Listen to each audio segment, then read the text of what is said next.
Concert area মানুষে পরিপূর্ণ। দাঁড়ানোর মতো কোনো জায়গা ফাঁকা নেই। চারপাশে মানুষ গিজগিজ করছে।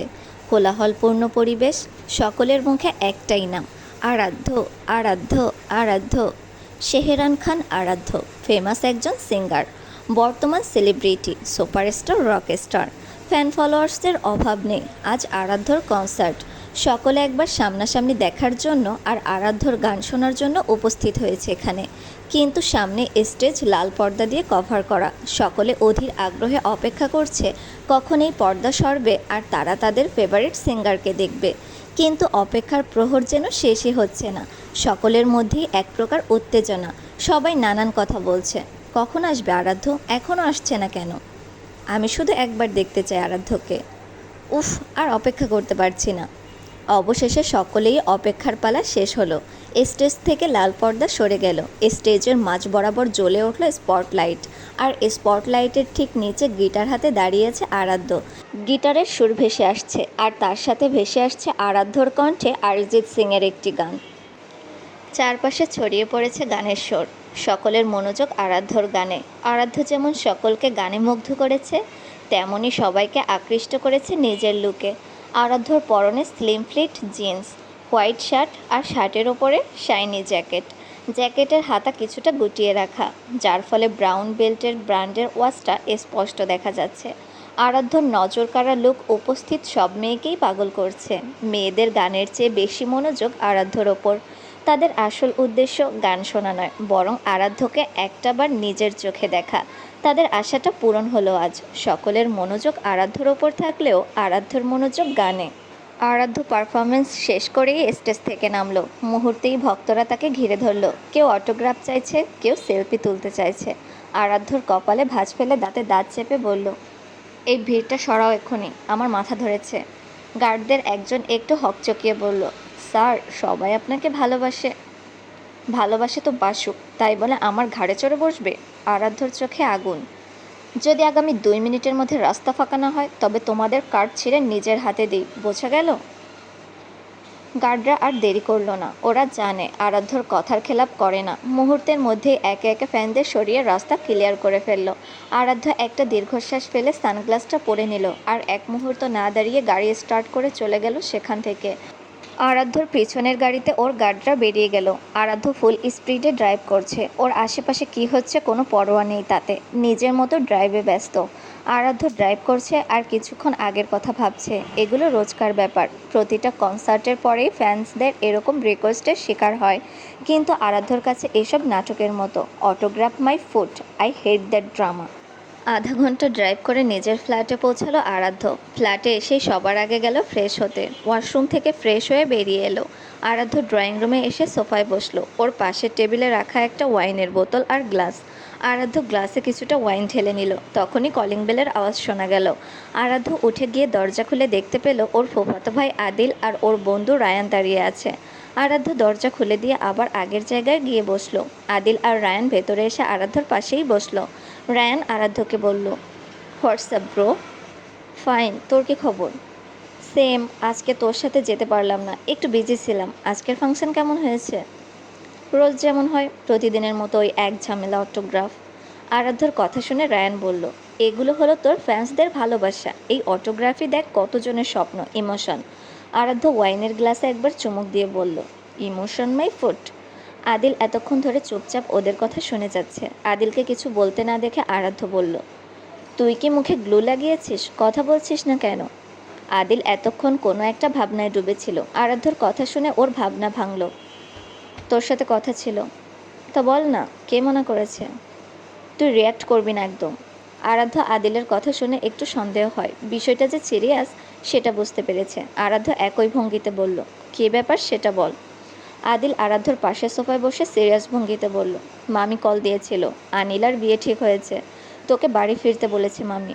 আদিলের কথা শুনে আরাধ্যর মুখের রং মুহূর্তেই পরিবর্তন হয়ে গেল। আরাধ্য গম্ভীর হয়ে গেল। আরাধ্য কিছু বলার আগেই আদিল বলল, আনিলাও বারবার আমাকে রিকোয়েস্ট করেছে যেন তোকে নিয়ে যাই, তুই বাড়িতে ফিরে যা। আরাধ্য গম্ভীর কণ্ঠে বলল, যদি এসব বলার জন্য এখানে এসে থাকিস তাহলে যেতে পারিস, কোনো লাভ হবে না এসব বলে। তুই একবার বোঝার চেষ্টা কর, আনিলা তোর ছোট বোন। আনিলা চায় যেন ওর বিয়েতে তুই ওর পাশে থাকিস। ওর চাওয়াটা কি ভুল? তোর মনে হয় না এই সময় তোর বোনের সাথে থাকা দরকার? আদিলের সাথে রায়ানও তাল মিলিয়ে বলল, আদিল ঠিক কথা বলেছে ভাই, তোর বাড়িতে যাওয়া উচিত। যতই হোক তোর ছোট বোনের বিয়ে, আর কতদিন দূরে থাকবি সবার থেকে? আরাধ্য শুধু ওদের দুজনের কথা শুনে যাচ্ছে, কিন্তু কোনো উত্তর দিচ্ছে না। আরাধ্য কোনো উত্তর দিচ্ছে না দেখে আদিল নিজের ফোনটা বের করলো। আনিলার নাম্বারে ডায়াল করে ফোনটা স্পিকারে দিল। রিং হতেই আনিলা কল রিসিভ করলো। কল রিসিভ করে বলল, হ্যালো আদিল ভাইয়া, বলেন। আনিলা, কেমন আছো? আমি ভালো আছি ভাইয়া, আপনি কেমন আছেন? আমিও ভালো আছি, কিন্তু তোমার গলাটা এমন ভারী শোনাচ্ছে কেন? এমনি ভাইয়া। এইটুকু বলেই আনিলা থেমে গেল। তারপর আবার বলল, আদিল ভাইয়া, আপনার কি ভাইয়ের সাথে কথা হয়েছে? না, কেন? প্লিজ ভাইয়াকে বলবেন যেন একবার বাড়িতে আসে। ভাইয়া না আসলে আমি বিয়ে করব না।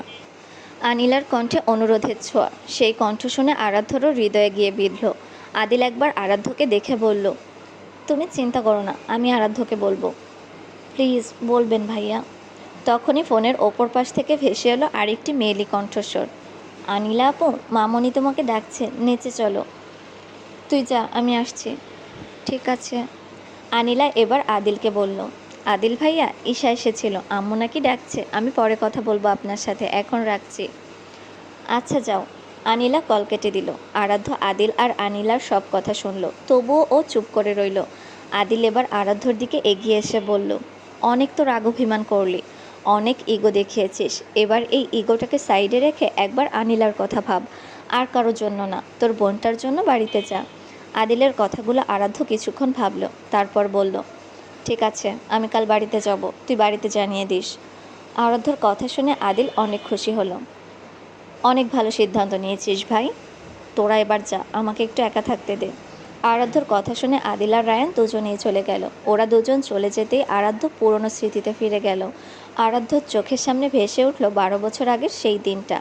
খানবাড়ির বড় ছেলে আরাধ্য, বাড়ির সকলের চোখের মণি। মা বাবা, চাচা চাচি আর ভাই বোনের সাথে আনন্দেই দিন কাটছিল ওর। আরাধ্যর ছোট দুই বোন আছে, সোহানা খান আনিলা আর সায়রা খান আয়াত। আর ওর দুজন চাচাতো ভাই বোন আছে, ফাহামিদ খান ইহান আর ফাবাইয়া খান ইজশান্তা। সবার আদরের ছেলে আরাধ্য।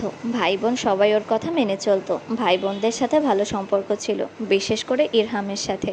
ওরা দুজন সব সময় একসাথে থাকতো। ওরা দুজনে মিলে বোনদের পিছনে পড়ে থাকতো। কারো কাছে একদিন বকাও শুনতে হয়নি আরাধ্যকে। কিন্তু এই সুখের দিন বেশি দিন স্থায়ী হলো না। বাবার কাছ থেকে অপমান আর বাবার অবিশ্বাসের শিকার হয়ে বাড়ি ছেড়েছিল আরাধ্য। সেদিনের এক অনাকাঙ্ক্ষিত ঘটনার শিকার হয়েছিল, যেই ঘটনায় বিনা দোষে দোষী হতে হয়েছিল। আরাধ্যর বাবার এত বছরের ভালোবাসা স্নেহ এক মুহূর্তে বদলে গিয়েছিল অবিশ্বাসে, যা আরাধ্য মেনে নিতে পারেনি। সেদিনই ওর ফুফি মনিরা খানকে সব জানিয়েছিল, সাথে এটাও বলেছিল ও আর এই বাড়িতে থাকবে না, ওকে যেন মনিরা খান নিজের কাছে নিয়ে যায়। মনিরা অনেকবার বোঝানোর চেষ্টা করেছিল, কিন্তু আরাধ্যর ইগো ওকে কিছু বুঝিয়ে দেয়নি। আরাধ্য মনিরা খানকে বলেছিল যদি তিনি নিয়ে না যান তাহলে আরাধ্য অন্য কোথাও চলে যাবে। মনিরা খানের আদরের ভাতিজা আরাধ্য, তাই বাধ্য হয়ে নিজের সাথে নিয়ে গিয়েছিল। 16 বছরের আরাধ্য বাবার ওপর অভিমান করে সেদিনই নিজের বাড়ি ছেড়ে পাড়ি জমিয়েছিল অচেনা এক শহরে, অজানা গন্তব্যে, যেই শহরে তার ফুপির পরিবার ছাড়া আর কাউকে চিনত না। তারপর থেকে আরাধ্য ওর ফুপির কাছেই থেকেছে। আরাধ্য আর আদিল সমবয়সী, ওরা একসাথে পড়াশোনা করেছে। আরাধ্য নিজের স্বপ্ন পূরণ করেছে। আরাধ্যর ছোটবেলা থেকে স্বপ্ন ছিল সিঙ্গার হওয়ার। আজ ও একজন ফেমাস সিঙ্গার, আর ওর কাছে সব কিছু আছে, নাম ডাক, নিজস্ব ফ্ল্যাট আছে, গাড়ি আছে, নিরাপত্তার জন্য গার্ডস রয়েছে। কোনো কিছুরই অভাব নেই, শুধুমাত্র নিজের পরিবারের অভাব। আরাধ্যর মা এই 12 বছরে অনেকবার আরাধ্যর সাথে কথা বলার চেষ্টা করেছে, কিন্তু আরাধ্য কথা বলেনি, আর না একবারও বাড়িতে গেছে। এমনকি ওর মা বাবা বা পরিবারের অন্য কেউ ওর ফুপির বাসায় আসলেও আরাধ্য অন্য কোথাও চলে গেছে। এই 12টা বছর সম্পূর্ণ পরিবারের বাইরে ছিল। কিন্তু আজ বোনের বিয়ের কথা শুনে আর নিজেকে আটকে রাখতে পারছে না। আজ আর ওর ইগো কোনো কাজ করছে না। কিন্তু আরাধ্য ভাবছে ও বাড়িতে যাওয়ার সিদ্ধান্ত তো নিল, কিন্তু ওকে আগের মতো এনজয় করতে পারবে ওই বাড়িতে? সবাইকে কি মেনে নিতে পারবে আবার? আগের আরাধ্য হলে এত চিন্তা করতো না। আগের আরাধ্য ছিল চঞ্চল, হাসিখুশি, প্রাণবন্ত একটা ছেলে, যে সহজেই সবাইকে আপন করে নিত। কিন্তু আজকের আরাধ্য একদম বিপরীত। সময়ের সাথে সাথে আরাধ্য পরিণত হয়েছে একজন বদমেজাজি মানুষে। এই আরাধ্য রুড, গম্ভীর, বদরাগী। গম্ভীর্যতা ওর সব সময়ের সঙ্গী। হাসি মজা একদমই পছন্দ নয়। আরাধ্য সব চিন্তা থেকে বেরিয়ে এলো, হাতে থাকা ওয়াইনের গ্লাসটা মুখের কাছে নিল, এক ঢোকে পুরো ওয়াইন শেষ করলো। আরাধ্যর মাথায় আরেকটা প্রশ্ন ঘুরপাক খাচ্ছে। ওর বাবা কি এখনও ওকে অবিশ্বাস করে? উনি কি সত্যিটা জানতে পেরেছেন? নিজের ভুল কি বুঝতে পেরেছেন? আরাধ্যর কাছে কি নিজের ভুল স্বীকার করবে, নাকি ইগোকে প্রাধান্য দিয়ে আবার নিজের ছেলেকে দূরে সরিয়ে দিবেন?